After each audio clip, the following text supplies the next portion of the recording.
প্রিয় লক্ষ্মীপুর রায়পুর ২ আসনের মাননীয় সংসদ সদস্য সাবেক জননেতা জনাব আবুল খায়ের ভূঁইয়াকে তারেক রহমান নমিনেশন দেওয়াতে আমরা আমাদের বিএনপি পরিবারের পক্ষ থেকে তারেক রহমানকে অসংখ্য ধন্যবাদ, খালেদা জিয়াকে ধন্যবাদ, এমনকি শহীদ প্রেসিডেন্ট জিয়াউর রহমান ওমর হোক।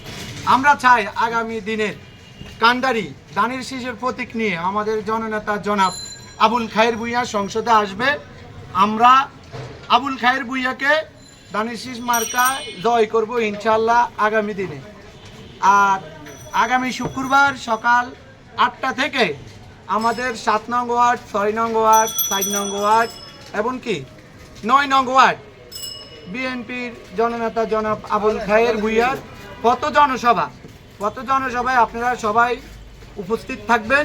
৬ নং ওয়ার্ডবাসী, আমাদের এলাকাবাসী, প্রিয় ভাই ও বন্ধুগণ, তারুণ্যের প্রথম ভোট, তারুণ্যের প্রথম ভোট খায়ের ভাইয়ের মার্কা, খায়ের ভাইয়ের মার্কা, তারুণ্যের প্রথম ভোট, তারুণ্যের প্রথম ভোট তারেক রহমানের মার্কা, খালেদা জিয়ার মার্কা, তারেক রহমানের মার্কা। আসসালামু আলাইকুম।